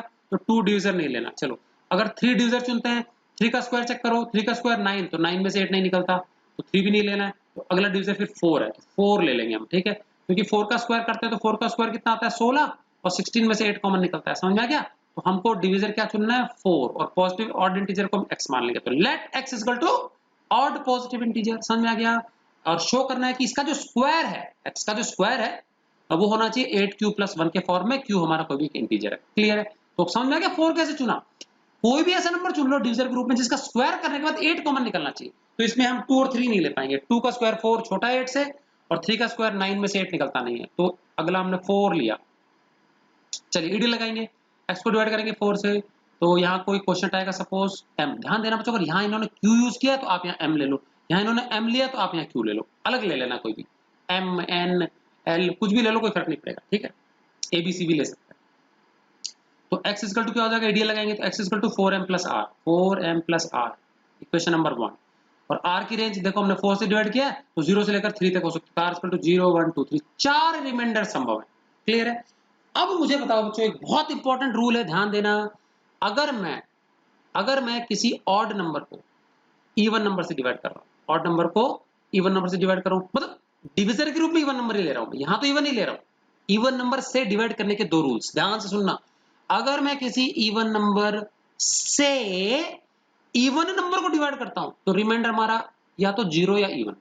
ध्यान देना, बाहर इवन है ये फिक्स है, मैं अंदर चेंज करूंगा, ठीक, यहां इवन भी लूंगा ऑड भी लूंगा। तो इवन नंबर एक कांस्टेंट है, बाहर इवन नंबर है, इस इवन नंबर से इवन नंबर को डिवाइड करूं तो रिमाइंडर इवन आएगा या 0 भी आएगा। अगर ऑड नंबर को डिवाइड करूं तो रिमाइंडर ऑड ही आएगा, समझ में आना। तो बाहर इवन नंबर फिक्स है, इवन नंबर से हमने इवन को डिवाइड किया तो रिमाइंडर या तो 0 या इवन, तो ऑड को डिवाइड किया तो ऑड ही बचेगा, ठीक है। अब कह रहा है कि x हमारा ऑड इंटीजर है, x हमारा क्या है ऑड इंटीजर है, तो आप 4 से बड़ी कोई भी संख्या लिख के देख लो यहाँ पे x है 5 6 7 8 9 10 और 4 से डिवाइड करके देख लेना। तो अगर यहाँ पे ऑड होगा तो नीचे ऑड बचेगा, इवन होगा तो या तो 0 या इवन नंबर बचेगा। तो अब देखो, अगर हमारा x इवन होता तो 0 2 रिमाइंडर बचते, और अगर x हमारा ऑड है तो 1 और 3 बचेगा, समझ में आ गया। ऑड के साथ ऑड और इवन के साथ 0 और 2, ठीक। तो लिखा है since x is odd, x तो ऑड है ना, x ऑड है, तो रिमाइंडर क्या होना चाहिए, या तो 1 होना चाहिए या 3, ऑड ही होंगे रिमाइंडर, आप चेक करके देख लेना। यहाँ 5 6 7 8 9 10 कुछ नंबर्स लिख लो, ऑड इवन में चेक कर लेना, तो इवन में 0 या इवन नंबर बचेगा और ऑड में 1 3 बचेंगे, ठीक है ना। तो 1 और 3 पॉसिबल रिमाइंडर्स हो सकते हैं। अभी रिमाइंडर कब रखेंगे, इसको पहले स्क्वायरिंग कर लेते हैं, क्योंकि स्क्वायर करना है ना हमको, show that square of any odd positive integer. तो ये पॉजिटिव इंटीजर x है, इसका स्क्वायर कर लेते हैं, तो squaring both sides of equation 1, यहाँ x का स्क्वायर हो गया और इधर 4m प्लस r का होल स्क्वायर। चलिए a प्लस b का होल स्क्वायर, a स्क्वायर होता है बच्चों 16m स्क्वायर, b स्क्वायर मतलब r का स्क्वायर, और 2ab तो 2 इंटू 4m इंटू r, तो 2 4 जा 8mr हो गया। अब एक बार 1 रख दो, एक बार 3 रख दो। चलिए put r equal to 1 in equation 2, r equal to 1 equation 2 में, नीचे r इक्वल टू 3 रख देंगे इक्वेशन 2 में। चलिए r की जगह 1 रखना है, पहला ऐसा कैसा 16m स्क्वायर, यहाँ 1 का स्क्वायर 8m इंटू 1, क्लियर है। 1 का स्क्वायर 1 ही होता है, मैं लास्ट में लिख रहा हूँ m वाली चीज पहले लिख रहा हूँ, तो 8 इंटू m इंटू 1, तो 8m सेकंड नंबर पे, 1 का स्क्वायर 1 लास्ट। अब इस 1 को छेड़ना नहीं है बच्चों, क्योंकि देखो 8q प्लस 1 लाना है अपने को, 1 तो ऐसा कैसा पड़ा रहेगा, और इन दोनों में से हमको कॉमन निकाल लेना है 8, क्योंकि 8 लाना है ना शुरू में, देखो येरा 8 कॉमन निकाल लेंगे तो यहाँ आएगा 2m स्क्वायर प्लस 8 यहाँ से निकल गया तो यहाँ आएगा m, और ब्रैकेट में जो दो चीजें, क्योंकि m हमारे इंटीजर है तो 2m स्क्वायर भी इंटीजर होगा, m भी इंटीजर है, और एक इंटीजर में दूसरा इंटीजर जोड़ेंगे तो भी क्या आएगा इंटीजर। थोड़ी देर पहले समझाया था मैंने, integer into integer, integer integer का कोई भी पावर लगा दो, इंटीजर इंटीजर में इंटीजर जोड़े, इंटीजर इंटीजर में से इंटीजर घटाएं तो भी इंटीजर, मल्टीप्लाई में भी, ठीक है। तो ये जो ब्रैकेट में जो चीज आएगी वो इंटीजर आएगी। Let this entire integer in the bracket be q, तो इसको हमने q मान लिया, तो q equal to 2m square plus m, ये एक इंटीजर है, तो ये ब्रैकेट वाले स्थान की जगह हम q लिख सकते हैं, तो 8q प्लस 1 बच्चों ये रूप में आ गया, देखो ठीक है। अब r की जगह हम एक बार 3 रख लेंगे, तो चलिए put r equal to 3 in equation 2, 16m square plus 3 square plus 8 into m into 3 आ गया, 8 3 24m बीच में, 3 का स्क्वायर 9 बाहर लास्ट में, अब हमको कॉमन निकालना है 8, हमको लास्ट में 9 चाहिए भी नहीं है, तो एक काम करेंगे 9 को तोड़ लेते हैं, 8 + 1 लिख लेते हैं, इससे 1 तो लास्ट में बच जाएगा जो हमको चाहिए, और ये 8 कॉमन आ जाएगा इन शुरू के तीनों टर्म्स में से, तीनों में से कौन बाहर निकालेंगे 8, यहाँ बचेगा 2m², यहाँ बचेगा 8 3 होता है तो 3m, 8 3 24m हो जाएगा, इसमें से 8 बाहर निकाल लिया तो कुछ नहीं बचा, तो यहाँ 1 आएगा, समझ में आ गया। तो अब ये जो ब्रैकेट वाली चीज है 8 बाहर आ गया, ये ब्रैकेट में कुछ बच गया, और +1 ऐसा कैसा रह जाएगा, 8 ऐसा कैसा रह जाएगा, और ये जो ब्रैकेट में चीज है बच्चों ये तीन अलग अलग छोटे छोटे इंटीजर्स होंगे, 2m² + 3m + 1 सारे अलग अलग इंटीजर्स हैं, सबको जोड़ो तो एक नया इंटीजर q आ जाएगा, तो यहाँ पे इस बार q क्या मान लेंगे, 2m² + 3m + 1, this is an integer q, तो यहाँ पे इसकी जगह ब्रैकेट की जगह हम q लिख देंगे, तो 8q + 1 आ गया बच्चों, क्लियर है ये। तो कोई भी ऑड पॉजिटिव इंटीजर जो है वो 8q + 1 के रूप में ही होगा, उसका स्क्वायर, समझ में आ गया। चलिए बढ़ते हैं क्वेश्चन नंबर 2 की ओर। बच्चों बहुत इंपॉर्टेंट क्वेश्चन है इस एक्सरसाइज में, this question is the candidate number 1, सबसे इंपॉर्टेंट क्वेश्चन अगर कोई देना चाहेगा एग्जाम में ज्यादा मार्क्स में, तो पहला क्वेश्चन जो एग्जामिनेशन पॉइंट ऑफ व्यू के लिए इंपॉर्टेंट है, जो कि बनता है देना, क्लियर है, बहुत अच्छे से समझ लेंगे। बहुत बच्चे गड़बड़ करते हैं इसमें, एक फॉर्मूला है a + b का होल क्यूब, वो बच्चों को नहीं आता है, रिवाइज करा दूं, a + b का होल क्यूब होता है a³ + b³ + 3a² + 3ab², याद रखेंगे, ठीक। Use EDL to show that, EDL use करके शो करो, cube of any positive integer, यहां ऑड इवन का चक्कर नहीं है, कोई भी पॉजिटिव इंटीजर उसका क्यूब करना है, किस फॉर्म में होना चाहिए, या तो 9q या 9q + 1 या 9q + 8, इन तीन रूपों में होना चाहिए, क्यूब करना है, ध्यान देना क्यूब। चलिए अब डिवीजर के रूप में क्या चुने, तो मैंने अभी बताया था 2 से स्टार्ट कर लेना डिवीजर, क्योंकि 1 से डिवाइड करेंगे तो क्या हुआ वही आएगा, तो 2 से स्टार्ट करना और क्यूब कर करके देखना 9 कॉमन निकलता है कि नहीं। चलो सबसे पहला डिजिट 2 लेता है, 2 का क्यूब करो, 2 का क्यूब होता है 8, 8 में से 9 कॉमन नहीं निकलता, तो डिवीजर 2 रिजेक्टेड। अगला डिवीजर 3 ले लो, 3 का क्यूब करो बच्चों, 3 का क्यूब 27, 27 में से कॉमन 3 निकलता है, 9 निकलता है, 9 निकलता है ना, तो हम 3 को ही डिवीजर मान लेंगे, सिंपल, क्लियर है। तो देखो x हमारा पॉजिटिव इंटीजर मान लिया क्वेश्चन की नीड के अकॉर्डिंग, टू शो, क्या शो करना है, जो क्यूब है ना x का वो इन तीन रूपों में होगा, या तो 9q होना चाहिए, यहां दिया है, या 9q + 1 अथवा 9q + 8 where q is some integer.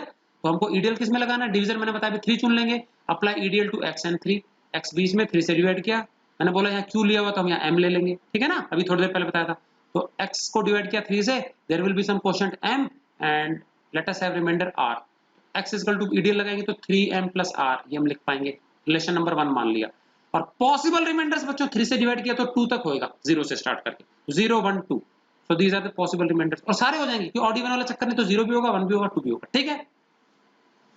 अब ये रिमाइंडर्स हमको रखने हैं, लेकिन कब, डायरेक्टली इसमें नहीं रखेंगे, हम पहले क्या करेंगे क्यूब कर लेते हैं इसका, ठीक है। चलिए तो x equal to 3m plus जो r है, cubing both sides of equation 1, तो x का तो क्यूब इधर हो गया लेफ्ट साइड में, और 3m + r का होल क्यूब, अब मैं बता रहा हूँ होल क्यूब क्या होगा, अभी फॉर्मूला बताया था a³ + b³ + 3a² b + 3ab², a³ 3m का होल क्यूब, b³ तो प्लस r³ प्लस, अब ध्यान देना 3a² b, 3 ये रहा, a² मतलब देखो पहले वाला का स्क्वायर 3m का होल स्क्वायर इंटू b मतलब r, और 3ab², 3a मतलब 3m और b² मतलब r², क्लियर है। चलिए इस r³ को हम फिर बाद में लास्ट में लिख देंगे, ठीक है, m के डिक्रीजिंग ऑर्डर में लिखना, m के घटते पावर में, m³ पहले फिर m² फिर m और फिर लास्ट में बिना m, 27 m³ देखो 3 का क्यूब होता है 3 का क्यूब होता है 27 और m³ पहला आ गया, r³ ऐसा कैसा, ब्रैकेट के बाहर बाहर वाले पहले ले लिए, 3 × r, ये रहा 3r, और 3m का होल स्क्वायर किया तो 9m² प्लस, इंटू कर लो सर, 3 3 9mr², 9mr², अब इसको इंटू करेंगे तो 9 3 27 m² r, 27 ये रहा m² r, फिर 9mr² यहां लिख लिया, r³ को लास्ट में ले गए, सेम चीज है बाकी, क्लियर है। ये आ गया हमारा relation number 2, equation number 2, x³ निकाल लिया हमने, ठीक। अब क्या करेंगे, बारी बारी तीनों रिमाइंडर्स रखेंगे और चेक करना इस रूप में आता है कि नहीं आता, कॉमन आ जाना चाहिए 9q। First put r equal to 0 in equation 2, पहले 0 रख लेते हैं, अच्छा इसमें 0 रखेंगे बच्चों, देखो यहाँ r है, यहाँ r है, यहाँ r है, तो 0 इसको भी खा जाएगा, इसको भी खा जाएगा, इसको भी, सारे तीनों लास्ट के फैक्टर्स हट जाएंगे, सिर्फ 27 m³ बचेगा, तो देखो यहाँ 0 आ गया, यहाँ 0 आ गया, यहाँ 0 आ गया, ये उड़ गया, ये उड़ गया, ये उड़ गया, सिर्फ 27 m³ बचेगा, ठीक है। अब इसमें से 9 चाहिए हमको शुरू में, तो 9 अलग निकालो, तो 9 को किससे इंटू करूं 27 बनाने के लिए, 3 सा, और m³ ऐसा कैसा, तो 3m³ अलग निकाल लेना, तो 9 × 3m³ 27m³ होता है। अब ये जो ब्रैकेट में जो चीज है क्या इंटीजर होगा? बिल्कुल होगा, क्योंकि m एक इंटीजर है भाई, m एक इंटीजर, हमने डिवाइड किया था ना m इंटीजर, तो उसका क्यूब भी एक इंटीजर, जो इंटीजर आएगा उसको 3 से इंटू करेंगे वो भी एक इंटीजर, तो let this new integer be q, तो हम लिख देंगे 9q। तो लिखेंगे वेयर q इक्वल टू क्या है 3m³, और 3m³ क्या है? एक इंटीजर है। समझ में आ गया? तो हमने निकाल लिया x³ किस रूप में आया? 9q के रूप में आया। अब अगला 9, अब हम 1 रखेंगे तो इसमें आ जाएगा, 2 रखेंगे तो इस फॉर्म में आ जाएगा। ठीक है, चलिए अब हम रखते हैं r इक्वल टू 1 इस सेकंड वाली इक्वेशन में, x put r equal to 1 in equation 2, x³ equal to 27m³, देखो इधर 27m³ plus 27m² into r की जगह 1, m² इंटू r की जगह 1, 9m और r की जगह 1 का स्क्वायर, 9m 1 का स्क्वायर और प्लस 1 का क्यूब। ठीक, 27m³ ऐसा कैसा? ये 1 था तो कुछ फर्क नहीं पड़ेगा, 27m², ये 9m ऐसा कैसा? 1 ऐसा कैसा प्लस में, ये 1 उड़ गया, 1 का स्क्वायर 1 ही होता है। अब मुझे बताओ, ये +1 लास्ट वाला छेड़ना नहीं है, शुरू के तीनों में 9 कॉमन ले लो, 9 कॉमन लिया, इधर बचेगा 3m³, इधर 9 कॉमन लिया, इधर बचेगा 3m², 9 3 27 होता है m², और इधर से 9 बाहर निकाल लिया तो सिर्फ m बचेगा, और ये ब्रैकेट वाली सारी चीज एक इंटीजर है, इसको q मान लेंगे, तो ये आ जाएगा 9q + 1, 1 बाहर ऐसा कैसा, और ये हम q मान लेंगे क्योंकि एक इंटीजर है, इंटीजर को ऐड किया तो इंटीजर, तो 3m³ + 3m² plus m is integer q, तो यहाँ पे 9q + 1 आ गया। ये हमारा देखो सेकंड वाला आ गया ये। चलिए अब क्या करना पड़ेगा, r की जगह हमको 2 रखना पड़ेगा इस सेकंड वाली इक्वेशन में। नेक्स्ट स्लाइड में r की जगह 2, तो ध्यान देंगे ये इक्वेशन याद रखेंगे, 27m³ + 27m² इंटू 2 आने वाला है। देखिए r = 2, 27m³ + 27m² into 2 plus 9m और यहाँ 2 का स्क्वायर और लास्ट में आएगा 2 का क्यूब। ठीक है, सॉल्व कर लेते हैं। 27m³ प्लस 27 2 54 होता है m², यहाँ बच्चों ये 4 आएगा, 2 का स्क्वायर 4 9 36m और लास्ट में आएगा 2 का क्यूब 8। समझ में आ गया, r³ था ना तो 2 का क्यूब 8 आ गया। अब +8 तो चाहिए हमको, उसको छेड़ना नहीं है, और बाकी तीनों में 9 कॉमन ले लेंगे, 9 बाहर निकाल लिया तो यहाँ आएगा 3 टाइम्स 3m³ प्लस 9 6 होता है 54 6m², m ऐसे कैसे, प्लस 9 4 होता है 36 4m, और ये ब्रैकेट वाली चीज बच्चों हम q मान लेंगे, q = 3m³ + 6m² + 4m, let this be q जो कि एक इंटीजर होगा। तो finally we have x³ = 9q + 8। समझ में आ गया? तो बहुत इंपॉर्टेंट क्वेश्चन है, अच्छे से करना, बिना कटपिट के करना। फॉर्मूला याद होना चाहिए a + b का होल क्यूब, जो कि होता है a³ + b³ + 3a² b + 3ab²। चलिए बढ़ते हैं क्वेश्चन नंबर 3 की ओर। ये भी हम कर चुके हैं एग्जांपल्स में वैसे ही। Show that any positive odd integer, अब ये भी ऑड इवन वाला चक्कर है, ध्यान देना। तो मैंने अभी बताया था किसी इवन नंबर से डिवाइड करें किसी दूसरे नंबर को, तो अगर यहाँ पे इवन है तो नीचे इवन बचना चाहिए, या 0 ऑड है तो ऑड बचना चाहिए। समझ में आ गया? बाहर इवन ही हो तो ऑड को डिवाइड करने से ऑड बचेगा, इवन को डिवाइड करने से इवन बचेगा, या 0 बचेगा। ठीक है, तो 0 को इवन वाली लिस्ट में ले लेना रिमाइंडर्स में। Show that any positive odd integer is of the form 6q + 1 और 6q + 3 और 6q + 5। 1 3 और 5 पूछा है, तो देखो ये ऑड है ना, ऑड, तो आगे देखो रिमाइंडर्स भी ऑड ही है, 1 3 और 5, तो यहीं से भी हिंट मिल जाता है फॉर सम इंटीजर q। चलिए तो अब मुझे बताओ q के साथ इन्होंने क्या यूज किया, 6, तो सीधा हम क्या कर लेंगे, 6 को ही डिवीजर ले लेंगे, और जहां पे होता है ना कि स्क्वायर ऑफ, क्यूब ऑफ, तो वहां पे फिर 2 से स्टार्ट करके सारे डिवीजर चेक कर लेना। जैसे हमने पिछले वाले में क्यूब में चेक किया कि 3 क्यों लेना है, उससे पहले स्क्वायर वाले में चेक किया कि 4 क्यों लेना है हमको। समझ में आ गया? तो कॉमन वो निकलना चाहिए स्क्वायर करने के बाद में, क्यूब करने के बाद में। फिलहाल यहाँ पे स्क्वायर और क्यूब का कोई झमेला नहीं है, तो जो क्यू के साथ लिखा है वही हमारा डिवीजर। तो x को हम पॉजिटिव इंटीजर मान लेंगे ऑड, तो x को हमको क्या साबित करना है, x = या तो 6q + 1 या 6q + 3 या 6q + 5, q सम इंटीजर। तो ईडीएल लगाएंगे x मतलब x में और डिवीजर के रूप में 6, apply EDL to x and 6। तो देखो x को डिवाइड किया 6 से, we will have quotient q, remainder r। ठीक, तो x = 6q + r, ये रहा रिलेशन नंबर 1। और पॉसिबल रिमाइंडर्स की रेंज क्या होगी, मैंने बताया 0 से लेकर के इससे पीछे तक, मतलब 5, तो 0 1 2 3 4 5, बहुत लंबी सारी रेंज है। लेकिन x ऑड है, लिखा है ना, तो अगर ये ऑड है तो नीचे ऑड ही बचेगा, बाहर इवन नंबर हो तो। ठीक है, तो मुझे बताओ since x is odd integer, तो therefore remainders must be either 1 और 3 और 5, ऑड ही बचेगा। तो 3 कैंसिल हो गए, 3 बचे, तो बारी बारी रख देंगे 1 में, स्क्वायर करना नहीं है कुछ। तो पुट r = 1 इक्वेशन 1, इक्वेशन 1 में r = 1 रखा तो क्या आएगा, x = 6q + 1 आ गया। 3 रख देंगे, अगला ऑड नंबर हमारा 3 है, तो r = 3 रख देंगे इक्वेशन 1 में, तो क्या आ जाएगा x equal to 6 cube plus 3 और 5 रख देंगे तो x equal to 6 cube plus 5 आ गया। क्लियर है? तो ये था बच्चों हमारा एग्जांपल नंबर 3। अगला एग्जांपल नंबर 4 ये कह रहा है कि EDL की मदद से HCF निकालो। हम सीख चुके हैं पहले, मैं एग्जांपल पे आपको बोर्ड वाली जो स्लाइड है, बोर्ड वाली स्लाइड उसमें बताया था मैंने, उसी प्रकार से हम निकाल लेंगे। शायद 2 या 3 पार्ट्स होंगे इसके क्वेश्चन के। चलिए पहला क्वेश्चन हमारा है 210 एंड 55, 210 और 55, ठीक है। बड़ा वाला A 210, छोटा वाला B 55, डिवाइड कर लेंगे कंटिन्यूड डिवीजन मेथड। 210 को पहले डिवाइड किया 55, 55 4 जा बच्चों 220 होता है तो 3 जा जाएगा, 55 3 जा 165, सेपरेट किया तो 45 आएगा, ठीक है ना। अब 45 आ गया, रिमाइंडर कुछ बचा, पूरा नहीं गया तो 55 को दोबारा उतार लेंगे, 45 1 जा 45, कितना बचेगा 10, 45 फिर उतार लेंगे, 10 4 जा 40, कितना बचेगा 5, 10 फिर उतार लेंगे, 5 2 जा 10, पूरा चला गया। डिवाइड कितनी बार करना पड़ेगा 1 2 3 4, 4 स्टेप में बच्चों HCF निकलेगा। पहला step, applying EDL to A and B, मतलब 210 एंड 55, वी गेट क्या मिलेगा 210 is equal to 55 into 3 plus 45, ठीक है। Since remainder is not equal to 0, last में रिमाइंडर होता है, ये 0 नहीं आया, proceed to step 2, applying EDL to 55 and 45, ये रहा 55 एंड 45। चलिए 55 is equal to 45 into 1 plus 10, 45 into 1 plus 10, again remainder 0 नहीं है, प्रोसीड टू स्टेप 3, स्टेप 3 में आ जाओ, applying EDL to 45 and 10, we get 45 is equal to 10 into 4 plus 5, 45 is equal to 10 into 4 plus 5, again remainder 0 नहीं आया, देखो 5 है यहाँ पे तो रिमाइंडर 0 नहीं आया, प्रोसीड टू स्टेप 4, स्टेप 4 में क्या बताओ, applying EDL to 10 and 5, 10 and 5 में लगा रहे हैं, 10 is equal to 5 into 2 plus 0, 5 into 2 plus 0, finally reminder हमारा 0 आ गया, क्योंकि रिमाइंडर 0 आ गया, HCF हमारा लास्ट डिविजन है 5, समझ में आ गया।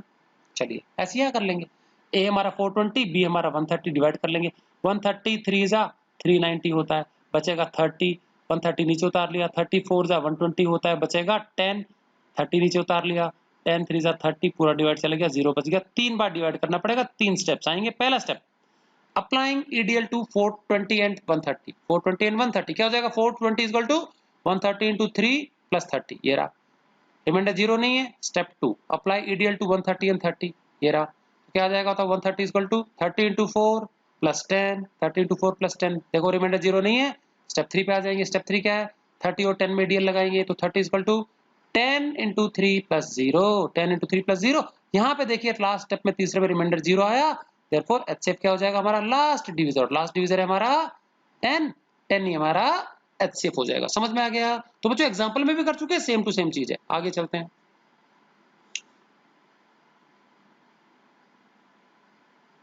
5 पार्ट हैं आपके। चलिए 75 और 243, तो A हमारा ये मान लेंगे बड़ा, B हमारा ये मान लेंगे, तो A को डिवाइड करना है B से, 243 को 75 से डिवाइड करना है, 75 3 जा 225 होता है, बचेगा 18, क्योंकि 13 में से 5 गया तो 8 और 3 में से 2 गया तो 1, ठीक है ना।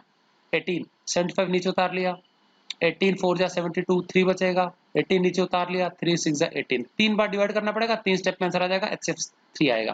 प्रोसीजर वो का वही है, अप्लाई EDL टू 243 एंड 75, क्या आएगा, 243 is equal to 75 into 3 plus 18, ये आ गया, 18 मतलब रिमाइंडर 0 नहीं आया, सेकंड स्टेप पे आ गए, अप्लाई EDL टू 75 एंड 18, क्या आएगा, 75 is equal to 18 into 4 plus 3, ये रहा, तो रिमाइंडर यहाँ पे भी देखो 3 है, मतलब 0 नहीं है, 0 नहीं है तो अगले स्टेप पे आ जाएंगे, अप्लाई EDL टू 18 एंड 3, तो क्या आ जाएगा, 18 is equal to 3 into 6 plus 0, finally remainder 0 आया, देयरफॉर HCF हमारा लास्ट डिविजन होना चाहिए जो कि 3 है, तो यहाँ 3 लिख देंगे। अगला A हमारा 225 बड़ा वाला, B हमारा 135, 135 से डिवाइड करेंगे 225, 135 2 जा 270 होता है, ज्यादा हो गया तो 1 जा जाएगा 135, यहाँ बचेगा बच्चों 90, क्योंकि 100 तक 200 तक तो 65 और 25 90 बचेगा, 135 नीचे उतार लेंगे, 91 जा 90, कितना बचेगा 135 में से 90 का तो 45, फिर 90 नीचे उतार लेंगे, 45 2 जा 90, 0 बच गया, 3 बार डिवाइड करना पड़ेगा, ऐसे 45 आएगा, 3 स्टेप में लिखना पड़ेगा, apply EDL to 225 and 135, we get 225 is equal to 135 into 1 plus 90, पहला स्टेप, 90 मतलब रिमाइंडर 0 नहीं, स्टेप 2 पे आ गए, इनमें अप्लाई करेंगे EDL, 135 और 90 में क्या आ जाएगा, 135 is equal to 90 into 1 plus 45, ये आ गया, अगेन रिमाइंडर 0 नहीं है, स्टेप 3 पे आ जाएंगे, स्टेप 3 कहता है 90 और 45 में EDL लगाने पर 90 is equal to 45 into 2 plus 0, 45 into 2 plus 0, और क्योंकि रिमाइंडर 0 आ गया तो फाइनली HCF आ गया हमारा आखिरी डिविजन, दैट इज 45। अगला हमारा फिफ्थ वाला है 196 और 38220। इसका डिवीजन यहाँ नहीं आ पा रहा था, मैं आगे ले गया हूँ, तो अगली स्लाइड पे आपको डिवीजन दिखा देता हूँ। लौट के वापस आएंगे स्लाइड पे हम। बच्चों बड़ा वाला नंबर 38220 है और छोटा वाला 196 है। गौर करना, 196 टूजा बच्चों 392 होता है, तो ये देखो छोटा रह गया, 382 10 छोटा रह गया, तो 196 वनजा 196। इधर से कैरी लिया, 12 में से 6 गया तो 6, इधर बचेगा 7, 17 में से 9 गया तो 8, 2 में से 1 गया तो 1, 186 आ जाएगा। अब 2 तार लेंगे तो 1862 हो गया। 196 9 जा होता है बच्चों 764, 10 जा तो 1960 बड़ा हो गया, तो 9 जा ही जाएगा, 9 से बड़ा जाएगा भी नहीं। सब्ट्रैक्ट कर लो, 12 में से 4 गया तो 8, इधर बचेगा 5, 15 में से 6 गया तो 9, इधर बचेगा 7, 0 0 आ जाएगा। ठीक है, 98 आ गया, एक 0 और उतार लेंगे, बचा हुआ है ना, तो 980 हो गया बच्चों। 196 5 एग्जैक्ट 980 होता है। पूरा डिवाइड चला गया, तो पूरा डिवाइड चला गया, तो ये सीधा ही सीधा यही हमारा आखिरी डिविजर है और यही हमारा एचसीएफ हो जाएगा। एक ही बार लगाना EDL, applying EDL to 38220 and 196, तो ये is equal to 196 into 195 plus 0। समझ में आ गया? तो अभी यही स्टेप याद रखेंगे, अप्लाइंग ईडीएल टू 38220 एंड 196। ठीक है, तो 195 टाइम्स आया था, तो 38220 इक्वल टू 196 इंटू 195 प्लस 0। यहाँ पे रिमाइंडर सीधा ही 0 आ गया, देयरफॉर एचसीएफ हमारा आखिरी डिविजर है, आखिरी क्या पहले ही था, तो 196 आ जाएगा हमारा। क्लियर है? तो बच्चों इस प्रकार से हमने एचसीएफ निकाल लिया। एक और है, वाह, 6, चलिए ये भी देख लेते हैं। 867 एंड 255, ये हमारा ए है बड़ा वाला, बी बाहर, 255 बाहर, 867 अंदर। 255 3 जा होता है 765, सपरेट किया तो 7 में से 5 2, 6 में 6 0, 8 में 7 1, 255 नीचे उतार लिया। 102 2 जा 204, सपरेट करेंगे तो 51 बचेगा। 102 नीचे उतार लिया, 51 2 जा 102 पूरा घट गया, 0 बचेगा। 3 बार डिवाइड करना पड़ा, एच से 51 ही आने वाला लास्ट डिविजन। लिख लेते हैं, apply EDL to 867 and 255, we get what? 867 is equal to 255 into 3 plus 102। यहाँ पे देखो रिमाइंडर 0 नहीं है, सेकंड स्टेप पे आ गए। सेकंड स्टेप कहता है apply EDL to 255 and 102, we get 255 is equal to 102 into 2 plus 51, ये आ गया। अगेन रिमाइंडर 0 नहीं है, प्रोसीड टू स्टेप 3। स्टेप 3 में 102 और 51 में ईडीएल लगा देंगे, क्या आएगा? 102 is equal to 51 into 2 plus 0, ये आ गया। और यहाँ पे हमको फाइनल रिमाइंडर 0 मिला, देयरफॉर एचसीएफ हमारा लास्ट डिविजर होना चाहिए, डिविजर ये रहा 51, एचसीएफ इज 51। क्लियर है? चलिए क्वेश्चन नंबर 5 इस एक्सरसाइज का 2.1 का लास्ट क्वेश्चन है बच्चों। तो इसके पीछे के हमने सारे एग्जांपल्स कर लिए, थेरेटिकल पार्ट कर लिया, इंपॉर्टेंट चीजें आपको समझा दी, एक्सरसाइज का ये लास्ट क्वेश्चन है। ठीक है, if HCF of numbers 408 and 1032 can be express, कह रहे इन दोनों नंबर का जो भी एचसीएफ आएगा ना, वो एचसीएफ ये है, इस रूप में लिखा जा सकता है, मतलब एचसीएफ बराबर ये लिखा जा सकता है। तो ये तो बाद में देखेंगे जो है, पहले एचसीएफ निकालेंगे। समझ में आ गया कि नहीं? क्या तो कह रहा है, HCF can be express in the form of ये 1032x minus 408 into 5, find the value of x। तो पहले 408 और 1032 का एचसीएफ निकालते हैं। ठीक है, तो let us first find the HCF of 408 and 1032 using Euclid's division algorithm. और हमको पता है बड़ा नंबर a है 1032, छोटा नंबर 408 b, ये a ये b। चलिए डिवीजन आगे शो कर रहा हूं मैं, ये चीजें मैं वापस लौट के दिखा दूंगा आपको, याद रखेंगे। 1032x माइनस 408 into 5, ये हमारा एचसीएफ इस रूप में आएगा, तो ये बराबर एचसीएफ हमको इक्वेट करना है। ठीक है ना? चलिए ए और बी आ गया, डिवाइड करते हैं अगले वाले उसमें। 1032 ये रहा, 4808 ये रहा, ए अंदर बी बाहर। 408 2 जा 816, सेपरेट किया, 12 में से 6 गया तो 6, इधर बचेगा 2, 2 में से 1 गया तो 1, 10 में से 8 गया तो 2, 216 आ गया। 408 नीचे उतार लिया, 216 का डबल करते हैं ना, 2 जा तो 432 होता है, और 432 बड़ा हो गया ऐसे, तो 1 जा ही जाएगा 216। सेपरेट किया, 8 में 6 गया तो 2, 40 में से 20 आया तो 19, 192 इधर, 216 बाहर। ठीक है, डिविडेंड के रूप में। अभी 192 1 जा 192, 16 और इधर नीचे 8 का मैं 200 से, तो कितना होगा? 24 बचेगा। ठीक है, 192 नीचे उतार लेंगे, 24 8 जा एग्जैक्ट 192 जाता है, नीचे बचेगा रिमाइंडर 0। कितनी बार डिवाइड करना पड़ेगा? 1 2 3 4, 4 बार करना पड़ा। तो इस प्रकार से पूरा अच्छे पहुंचेंगे लास्ट डिविजन 4 तक। सेम प्रोसीजर है, सेम देख लेते हैं एक बार। Apply EDL to 1032 and 408, we get 1032 equal to 408 into 2 plus 216, remainder 0 नहीं आया।